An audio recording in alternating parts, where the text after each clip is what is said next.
The meditation this morning, I became aware of the topic of promises,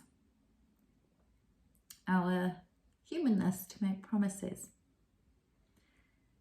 When my daughter was little, I remember, if we said, or suggested an idea, and she would say, "Do you promise?"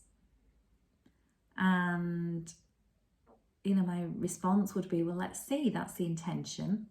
Let's see." Because when we promise, we very easily set ourselves up for getting stuck or a fall. Life is impermanent and we don't know what things are going to shift and change. So I may promise we'll have chicken for tea. But whether we do or don't have chicken might be out of my control. It might, for whatever reason, just not materialise. It just might not be possible to have chicken for tea. But if I've promised chicken for tea, then first of all, the promiser feels bad because they couldn't fulfill that promise.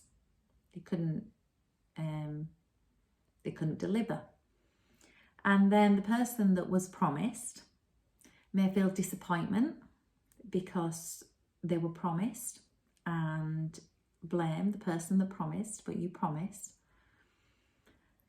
And so, when we promise, our humanness to promise, the way in which life is, it's not always possible to fulfill that promise. That things shift and change all the time, and we can't always fulfill those promises. So the person that promised something may feel guilty because they can't fulfill the promise, or because they change their mind, they don't feel the same. The person that was promised may feel disappointment at being promised something and the other person not being able to deliver the promise. Or the person that was promised might change their mind. They might change their mind about what it was that they wanted somebody to promise them. And then stuck because they feel bad, they feel guilty that they've changed their mind. So they wanted chicken for tea and now they don't want chicken for tea. But that person has gone to all efforts to get chicken for tea. So how did they say? I've changed my mind, I don't want chicken for tea, or I'm going out. I know you made all that effort, but I'm now, or they, don't do their thing because they're obliged to stay in with that promise. The thoughts around it, the contemplations, were intention is better. Good intentions, having the intention to make chicken for tea, is more open, more balanced, more harmonious, and allows for fluctuations. Setting intention allows for things to maybe shift and change, or that it might or might have been open, it might or might not happen. The intention is to have chicken for tea, but if we don't have chicken, we all understand that it may or may not happen, but the intention is there, and that if we change our minds, then that's okay. That's okay too. So I promise has a heavier, more fixed, more stuck energy to it that can create conflict, tension.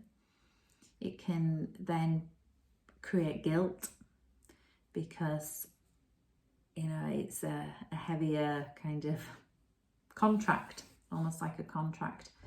Whereas intention, good intentions, I intend to do this thing, I intend to be this way, my intention is good, and therefore it's okay. It's okay that things shift and change. It's okay that it may or may not happen, or it may or may not happen in the way in which was intended, but it still happens in a different way. So really just an awareness of the difference between promising and intending. And I definitely know, you know, when my girls are little, that the intention, you know, making sure they knew the intention was there, but actually nobody can really promise anything because we're just not in control of enough factors. We can't control enough aspects surrounding that promise that we have made. So that's the awareness. I promise, and maybe a reflection of maybe the things that you have promised, and were you able to keep those promises, and you know, reflection or contemplation around that. And then just maybe cutting yourself some slack, or just the realization that actually whatever it was that was promised, whether it happened or didn't happen or whatever happened, there was good intention. And it's the good intention that counts. The good intention, the intention to make something happen, the intention to do something a certain way, the intention behind whatever it was. So until next time, I'll leave you with that.